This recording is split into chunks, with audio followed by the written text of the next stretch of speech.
और फट ना जाए, बिकॉज ये पतली क्लिंग है।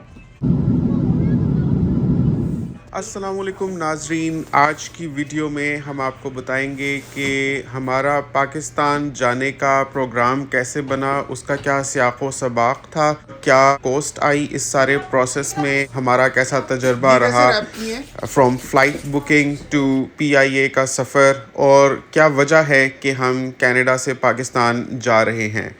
तफसील से बात होगी। आपसे गुजारिश है कि आगे बढ़ने से पहले वीडियो को एक थम्स अप दे दें और चैनल को अभी तक अगर आपने सब्सक्राइब नहीं किया हुआ तो प्लीज़ सब्सक्राइब कर लीजिए।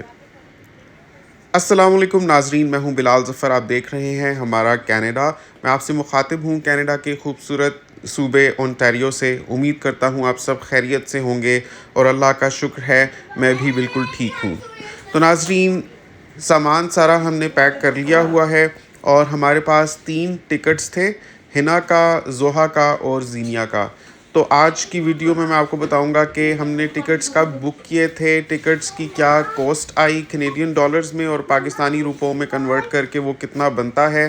तो नाजरीन, पाकिस्तान जाने की प्लानिंग अब से 6 महीने पहले से चल रही थी और 2024 के एंड में हमने टिकट्स बुक किए थे।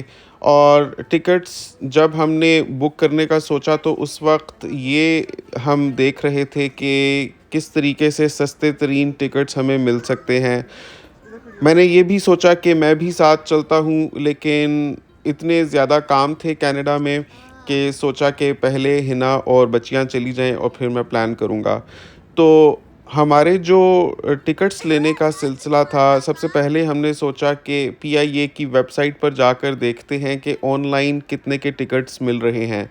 लेकिन पता नहीं क्या वजह है कि PIA की ऑनलाइन वेबसाइट पर टिकट्स मेरे से तो नहीं देखे जा सके।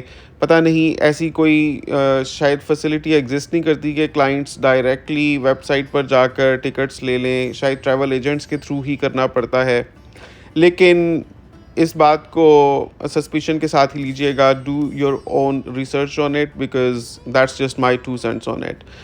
तो एनीवे फिर ये था कि कोई रिलायबल ट्रैवल एजेंट हो जिसके ज़रिए हम टिकट्स बुक करवाएं। तो उसके लिए हमने अपने शहर के ही करीबी ट्रैवल एजेंट्स को सर्च किया, लेकिन मोस्ट ट्रैवल एजेंट्स जो टोरंटो से इस्लामाबाद या पाकिस्तान के लिए टिकट्स बुक करते हैं PIA की, देवर लोकेटेड या तो मिसिसागा में या टोरंटो में। तो फिर मिसिसागा से ही हमने एक ट्रैवल एजेंसी को अप्रोच किया और उनके ज़रिए हमने टिकट्स करवाए। तो जब हमने टिकट्स करवाए 2024 के एंड में, आप समझ लें कि दिसंबर में करवाए थे, जोहा का टिकट $1300 का था, ज़ीनिया का टिकट $1300 का था और हिना का टिकट $1700 का था। कमीशन और टैक्सेस वगैरह डालकर टोटल जो हमें टिकट्स के पे करने पड़े थे उस वक्त वो 4400 कैनेडियन डॉलर्स थे, यानी 4400 कैनेडियन डॉलर। पाकिस्तान जाने का प्लान ऐसे बना कि एक तो हम ये चाहते थे कि बच्चियों को थोड़ा रिमाइंडर हो जाए, रिफ़्रेश हो जाए उनके माइंड में। पाकिस्तान भी एक मुल्क है जहाँ से वो आई हैं और पाकिस्तान के कल्चर से रूशनास होती रहें जैसे जैसे बड़ी हो रही हैं। तो इंशाल्लाह उनको पाकिस्तान का भी चक्कर लगवाते रहेंगे। और दूसरा ये था कि हम ख़ुद भी एक ब्रेक लें।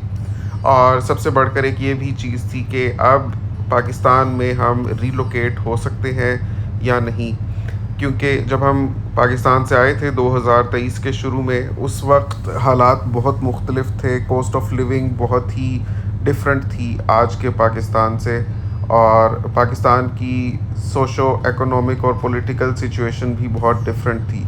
तो ये भी हम देखेंगे कि पाकिस्तान में अब रहने के लिए कोई प्रॉस्पेक्ट्स हैं या नहीं, तो ये भी जानेंगी। हिना से ही हम इनपुट लेंगे उसका, और मैं आपको फर्दर वीडियोस में बताता रहूँगा कि अब हम क्या सोचते हैं इस बारे में।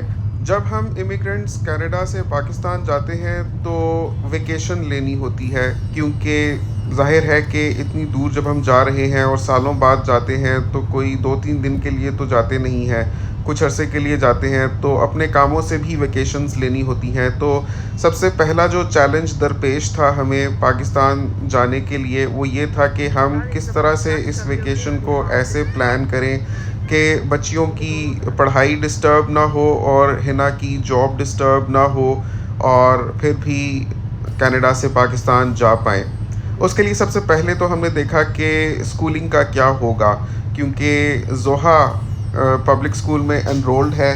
तो हमें ये देखना था कि कुछ इस तरह से वेकेशन प्लान करें कि स्कूल से ज़ोहा को छुट्टी मिल जाए, और ये भी जानना था कि जब वापस स्कूल रीजॉइन करेगी तो क्या होगा, आया कि उसी क्लास में उसको वापस लेंगे जो अभी ज़ोहा पढ़ रही थी, या नेक्स्ट क्लास में जाएगी। अभी ज़ोहा सीनियर किंडरगार्टन में थी। तो देखना ये है कि जब वेकेशन ख़त्म होती है तो फिर किस में इनरोलमेंट मिलती है। उसके लिए हमने फिर स्कूल को अप्रोच किया, उनको बताया कि इस तरह से हम अपनी वेकेशन प्लान कर रहे हैं। तो उनका ये रिस्पॉन्स था कि इट्स ओके, आप एक फॉर्म फिल कर दें। तो फॉर्म मैंने फिल किया, उसमें डिटेल्स थी कि वेकेशन की ड्यूरेशन कितनी हम प्लान कर रहे हैं और किस क्लास में है और बच्ची की डिटेल्स एट्सेट्रा। तो स्कूल ने कहा कि आपको ये फॉर्म फिल करके हमें देना होगा, और इसके साथ साथ एक तो आपको ज़ोहा का पीआर कार्ड हमें दिखाना है, और दूसरा आपने कोई ऐसा डॉक्यूमेंट लेकर आना है जिससे आपकी रिहाइश साबित हो जाए, जो एड्रेस आपने फ़ॉर्म के ऊपर लिखा हुआ है वो प्रूव हो जाए। उसकी गालिबन ये वजह होती होगी कि कनाडा में पब्लिक स्कूल्स असाइन होते हैं बच्चों को बेस्ड ऑन उनका रेजिडेंशियल एड्रेस कौन सा है।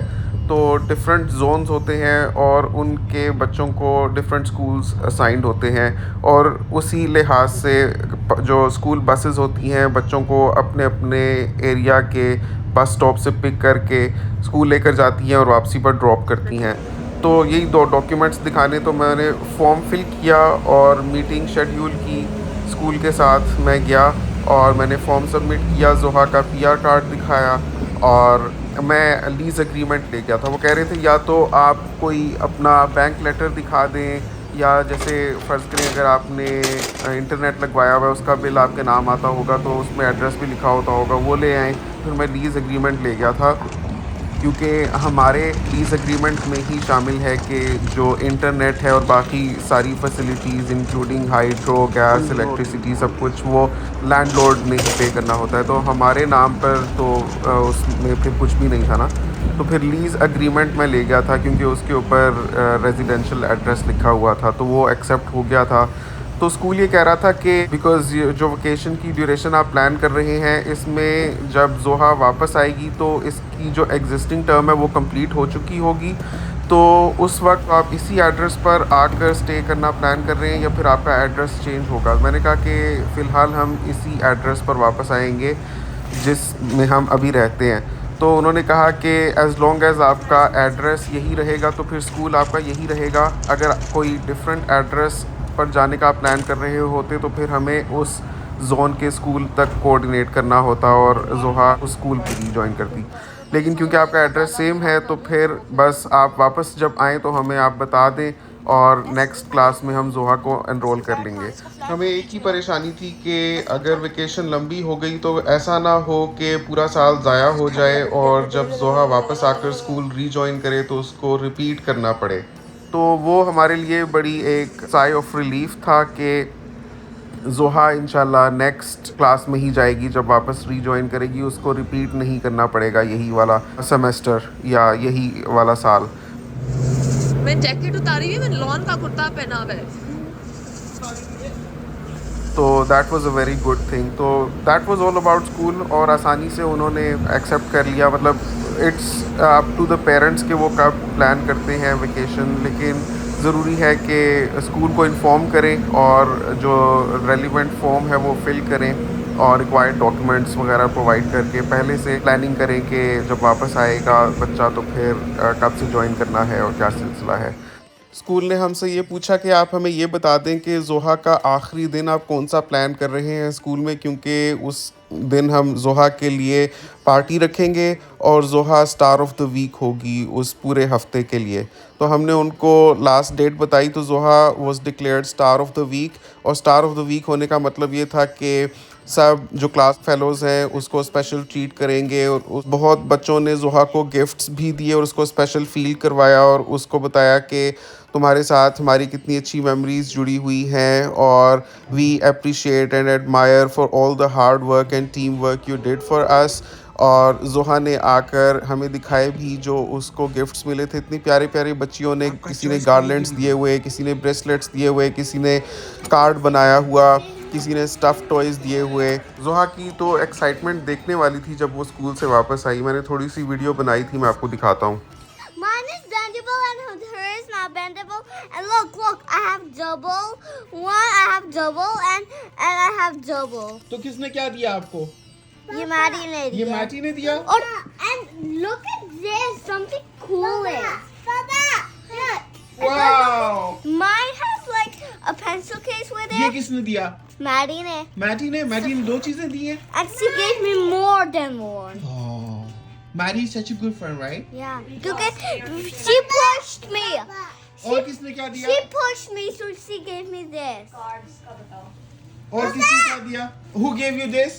Oh no. Maddie did. Maddie? How many things Maddie gave you? Probably 2025. और ये वाली बुक्स भी मैटी ने दी? G. Show But I let Show me. I let Xenia keep it, right, Xenia? Wow! Show me. Right, Xenia? Show me. Cover. Wow! Look at और दूसरी mine. दिखाना, दूसरी.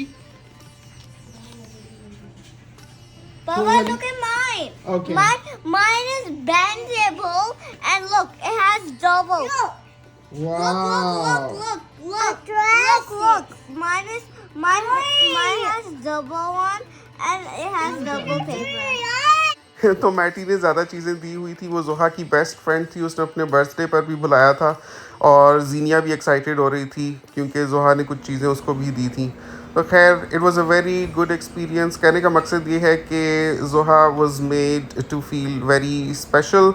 इससे आपको ये भी पता चलता होगा कि कनाडा में इमिग्रेंट्स को, specially like even in schools, कोई तासुब का सामना नहीं करना पड़ता। People behave in a very accommodating and welcoming manner. तो पब्लिक स्कूल्स भी यहाँ के बहुत अच्छे और वेल इक्विप्ड और ज़बरदस्त हैं।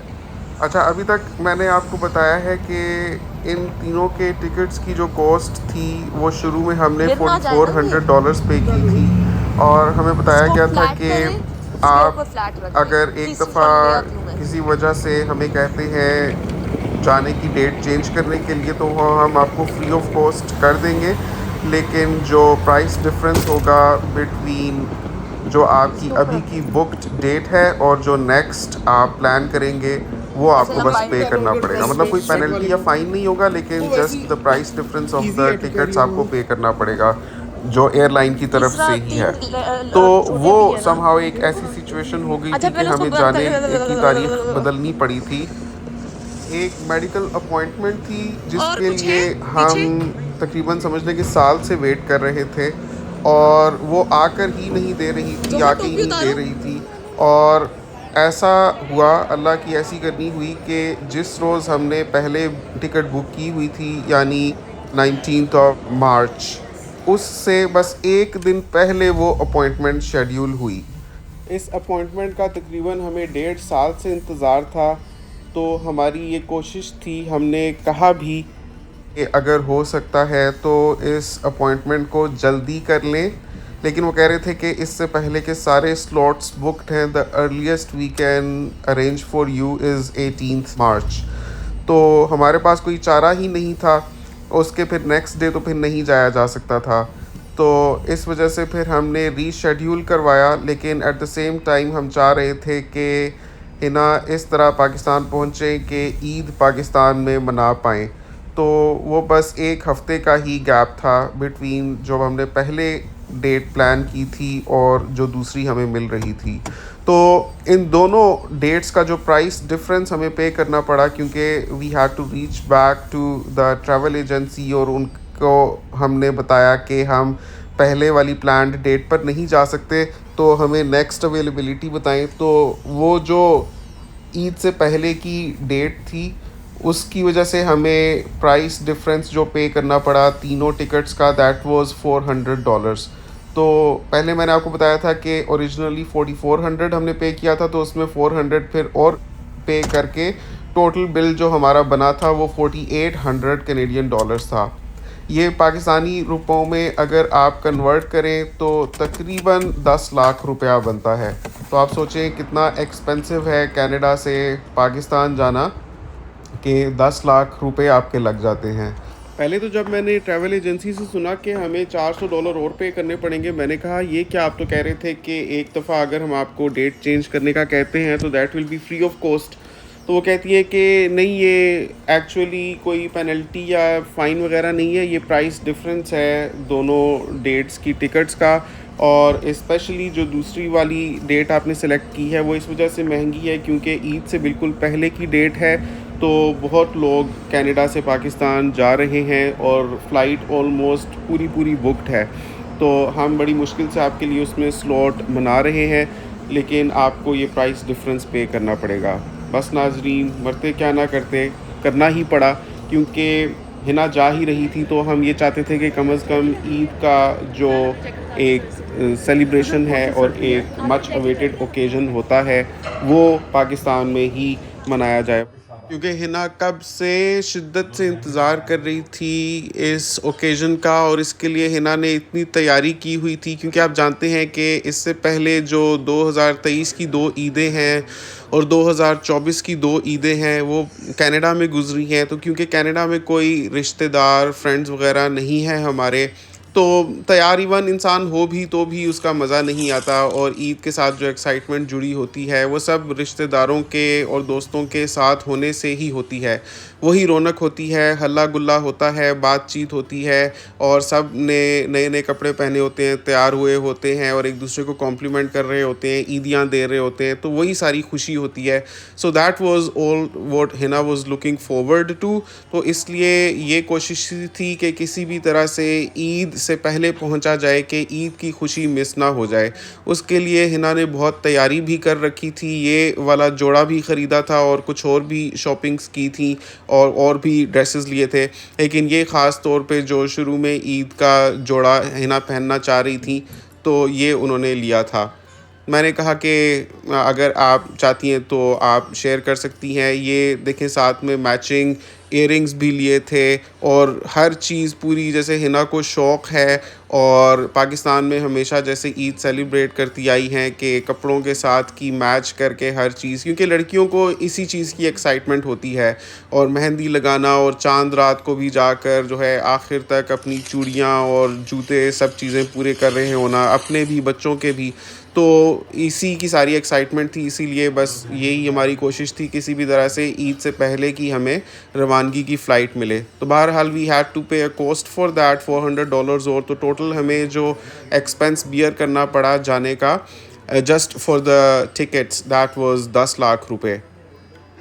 और हिना चाह रही थी कि जिस डेट को फाइनली ये रवाना हो रही हैं इससे भी पहले की डेट मिल जाती, क्योंकि पाकिस्तान जाकर भी बहुत से काम करने थे। ख़ास तौर पे हिना को ये टेंशन थी कि पता नहीं वक्त पर मेहंदी मिल जाएगी, फिर मेहंदी लगानी भी थी और बच्चों को भी तैयार करना था। और साथ में ये भी टेंशन थी कि जब कनाडा से लैंड करेंगी तो जेट लैग भी होगा, तो नेक्स्ट डे ही ईद है, तो कैसे मैनेज होगा सब कुछ। तो इसलिए कोशिश ये कर रहे थे हम लोग के थोड़ा सा पहले कि हमें रवानगी की डेट मिल जाए, लेकिन हमारे प्लान्स के मुताबिक तो हो नहीं रही थी चीज़ें। तो हमें जो डेट मिली वो बस ईद से बिल्कुल एक दिन पहले की ही थी। तो बहरहाल पाकिस्तान जाकर जैसे तैसे भी करके हिना ने जेट लैग भी मैनेज किया और ये जो वीडियो बनाई ये भी पाकिस्तान पहुंच कर ही बनाई थी। जब भी आप देख सकते हैं कि हाथों पर मेहंदी लगी हुई है, क्योंकि ये बस ईद के रोज़ कपड़े पहनने से पहले ही हिना ने ये वीडियो बनाई थी। तो मेहंदी वहंदी सब लग चुकी हुई थी। तो हम एयरपोर्ट पर पहुंच गए थे रवानगी से अभी तकरीबन 2.5 घंटे पहले का वक्त है और जो बड़े वाले सूट केसेस हैं वो सबमिट हो चुके हैं और अब गेट से चेक इन करके अंदर जाना होगा और उसके बाद हिना और बच्चियां अकेले ही बाकी का सफ़र तय करेंगी। मैंने सोचा आपको साथ साथ ये भी बता दूं कि बैकग्राउंड में जो चल रही है वीडियो उसका क्या स्याको सबाक है, लेकिन उससे पहले आप नीचे कमेंट करके बताएं कि आपको ड्रेस कैसा लगा, पसंद आया। ख़ास तौर पे जो मेरी फ़ीमेल ऑडियंस है नीचे कमेंट्स में ज़रूर बताएं कि आपको हिना के ईद का ड्रेस कैसा लगा। अच्छा, अब बात को वहीं से कंटिन्यू करते हैं कि किस तरह से हमने ये वेकेशन प्लान की। तो ज़ोहा की स्कूलिंग का तो मैंने आपको बता दिया कि किस तरीके से हमने स्कूल को अप्रोच किया और स्कूल ने किस तरह से लीव अप्रूव की। तो एक तो वो चीज़ थी जो स्कूल में ज़ोहा की एजुकेशन हो रही है और दूसरा जो ऑनलाइन कुरान की क्लासेस ज़ोहा लेती है तो वो तो खैर ऑनलाइन है। वो कनाडा से भी ऑनलाइन ही पढ़ती थी तो वो सिलसिला पाकिस्तान में भी वैसे ही जारी रहेगा, उसके लिए तो कोई वेकेशन या लीव लेने की ज़रूरत नहीं थी। तो that was about Zoha's education and schooling. अब आते हैं हिना के vacation planning and job adjustment की तरफ। हिना की जो जॉब है उसको हम किस तरीके से मैनेज करें कि वो अपनी वेकेशन ले पाए। तो उसके लिए कुछ पेड लीव होती है, जैसे मेरी जो जॉब है उसमें साल में 2 वीक्स की पेड लीव होती है और उसके बाद भी आप वेकेशन कर सकते हैं लेकिन उसके पैसे आपको नहीं मिलते। इसी तरह से हिना के जॉब में भी ये पॉलिसी है। तो हमने सोचा कि क्योंकि हिना वर्क फ्रॉम होम कर रही थी तो उसके लिए ये पॉसिबल होगा कि कुछ चीज़ें तो वो पाकिस्तान से भी कर सके, क्योंकि सॉफ्टवेयर बेस्ड काम होते हैं। तो एज़ लॉन्ग एज़ आपके पास लैपटॉप है और रिक्वायर्ड सॉफ्टवेयर है तो फिर आप वो काम कर सकते हैं। तो उस लिहाज से ही हमने अपनी वेकेशन प्लान की है। तो आप नीचे गैस करके बताएं कि हिना और बच्चियों की वेकेशन हमने कितने ड्यूरेशन की प्लान की है। तो अभी मैं डिस्क्लोज़ नहीं कर रहा, लेकिन आप गैस करें, फिर जिसका तुक्का सही होगा मैं नीचे कमेंट्स में इंशाल्लाह बताऊंगा। जैसे ही मुझे वक्त मिलता है तो मैं कमेंट्स को भी रिप्लाई करूंगा। एक और चीज़ जो मैं चाहता हूँ कि कन्वे कर दूँ वो ये थी कि मैंने आपको पिछली वीडियो में भी बताया था कि घर से जो हम बैग्स लेकर चले थे, यानी लगेज के जो सूट केसेस थे, वो सब हमने थिन फिल्म में भी रैप किए थे to provide an extra layer of safety and protection. तो जब बैग्स हमने चेक इन किए उस वक्त तो कोई चेकिंग वगैरह नहीं हुई। तो पाकिस्तान पहुंचकर हिना ने मुझे बताया कि जो बड़ा वाला रेड बैग था जो हमने एयर कनाडा का यहीं से ख़रीदा था, कनाडा से, अभी आपको आगे नज़र भी आएगा, जिसका साथ में छोटा हैंड कैरी भी था जो हिना अपने साथ लेकर जा रही थी और बड़ा वाला बैग चेक इन करवाया था। तो जब पाकिस्तान पहुंची तो उसके ऊपर की थिन फिल्म हटी हुई थी और उसके ऊपर जो हिना ने लॉक लगाया था वो भी खुला हुआ था। ये जो नीचे आप रेड बैग देख रहे हैं इसके साथ का जो बड़ा वाला बैग था जो शुरू में हमने सबमिट कर दिया था, तो उसकी थिन फिल्म भी खुली हुई थी और उसका ताला था ही नहीं उसका। तो हिना कहती है कि ये मैंने देखा तो मैं परेशान हुई। मैंने कहा कि ताले तो मैंने सारे बैग्स को लगाए थे, हाउ कम इसके ऊपर ताला नहीं लगा हुआ। तो जब वो बैग खोला तो हिना देखती है कि उसके अंदर एक लेटर भी पड़ा हुआ था जिस पे ये लिखा हुआ था कि हम ऑथराइज्ड हैं बैग्स चेक करने के लिए, और अगर हम कोई ताला लगा हो तो हमसे ना खुल रहा हो तो हम बाय फोर्स उसको खोल सकते हैं। तो आपका बैग हमने चेक किया था तो नथिंग उसमें से कुछ हमने निकाला वगैरह नहीं है, लेकिन इस बैग को रैंडमली सिलेक्ट किया गया था चेकिंग के लिए। और मुझे लगता है कि उसकी रीज़न ये रही होगी कि उस बैग के अंदर हिना केक मिक्स लेकर जा रही थी और उसमें चॉकलेट्स रखी हुई थी। तो हो सकता है केक मिक्स को वो स्पेशली चेक करना चाहते हो तो वो भी उसका डब्बा खुला हुआ था और जो चॉकलेट्स थी उसका भी डब्बा खुला हुआ था। तो हमने तो बड़े शौक़ से इस तरह की चॉकलेट्स ली थी क्योंकि वो गिफ्ट्स देनी थी हमने सबको, कि उनके जो बॉक्सेस थे वही बड़े प्यारे प्यारे थे। एक दफ़ा अगर आपको याद हो तो हमने पहले एक व्लॉग बनाया था जिसमें हमने बहुत सारी चॉकलेट्स ली थी। तो वो हमने इसी सफ़र के लिए ली थी कि पाकिस्तान जाएंगे तो वहाँ पर गिफ्ट्स देंगे। तो उनमें से कुछ बॉक्सेस को उन्होंने खोला हुआ था अंदर चॉकलेट्स देखने के लिए। तो बस that was all about it. तो बहरहाल वो जो बैग, मैं समझता हूँ कि अगर हमने उसके गिर्द एक्स्ट्रा गोरिल्ला टेपिंग ना की होती और निशानी के तौर पर जो हमने रिबन लगाया था वो ना लगाया होता, तो शायद हिना को काफ़ी वक्त लगता जब पाकिस्तान में कन्वेयर बेल्ट पर बैग्स आ रहे थे तो अपना बैग लोकेट करने में, क्योंकि उसके ऊपर से तो थिन फिल्म ही हट चुकी थी। हिना तो यही सोचती रहती कि मेरा वो बैग होगा जिसके ऊपर थिन फिल्म चढ़ी हुई है। सो वो तो उन्होंने खोल ही दी थी। तो other than the black corners और जो हमने रिबन लगाया था, बहुत मुश्किल होती है हिना को अपना बैग लोकेट करने में। तो ये चीज़ें होती हैं। आपको मैं इसलिए बता रहा हूँ कि अगर आप कनाडा से पाकिस्तान का सफ़र करते हैं तो ये चीज़ आपके साथ भी हो सकती है। So don't just rely on thin films. अपने बैग्स को आइडेंटिफाई करने के लिए इतनी उनके साथ चीज़ें लगाएं as many as possible, safety के लिए। मतलब आपका जो बैग है उसको आप इजीली लोकेट कर लें पाकिस्तान पहुंचकर। तो नाज़रीन, बस अब हिना के जाने का वक्त आ ही गया था, क्योंकि रवानगी से बस पौना घंटा ही पहले का वक्त हो रहा था। मैंने सोचा अब अलविदा कहता हूँ। दुआ कीजिएगा कि खैर खैरियत से पाकिस्तान पहुँचें और पाकिस्तान का सफ़र भी अच्छा गुज़रे। और अगली वीडियो में मैं आपको दिखाऊंगा कि PIA में सफ़र करने का तजर्बा कैसा रहा, बच्चियों के साथ अकेले कैसी सर्विस थी, खाना कैसा था और सफ़र थका देने वाला था या क्या सूरत हाल रही। वो सारी चीज़ें आपको अगली वीडियो में बताएंगे इंशाल्लाह। चैनल को ज़रूर सब्सक्राइब कर लें।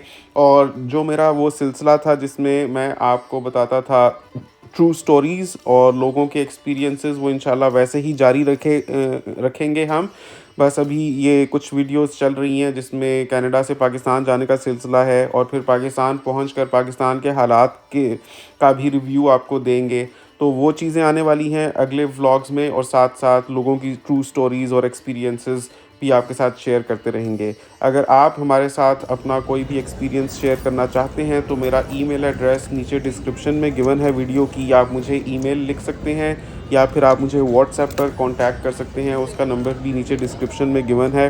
चाहें तो मुझे एक वॉइस मैसेज रिकॉर्ड करके भेज दें, तो जैसे ही मुझे इंशाल्लाह वक्त मिलेगा तो मैं आपका मैसेज सुनूंगा। और अगर आपने कोई स्टोरी शेयर की हुई होगी अपनी जो आप लोगों के गोश गुजार करना चाहते हैं फॉर पब्लिक अवेयरनेस, तो वो भी मैं आपकी एक वीडियो बना दूंगा। उम्मीद करता हूँ आपको आज की वीडियो बहुत पसंद आई होगी। नीचे कमेंट्स में अपनी राय का इजहार ज़रूर कीजिएगा। आपसे मुलाकात होती है इंशाल्लाह अगली वीडियो में। तब तक के लिए अल्लाह हाफ़िज़।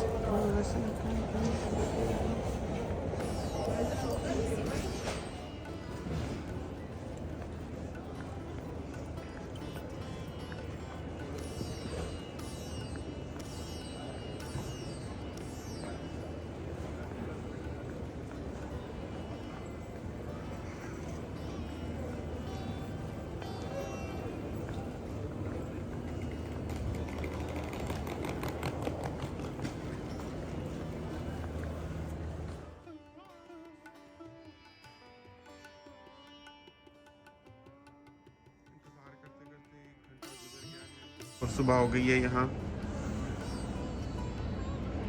अभी कनाडा की सुबह हुई है। ये लोग जहाज़ में चलेंगे तो फिर कब पहुँचेंगे? जब कनाडा में रात हो जाएगी और पाकिस्तान में नेक्स्ट डे की सुबह हो रही होगी।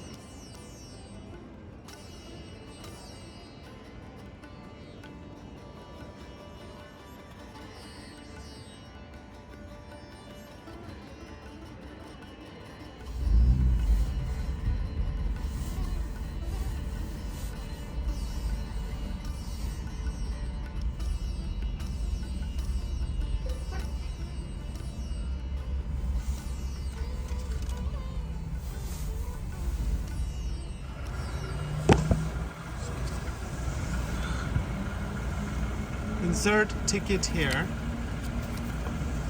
If you've got a reservation, you have to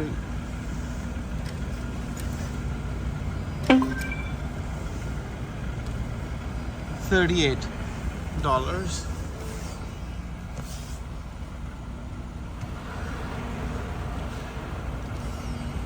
And I just then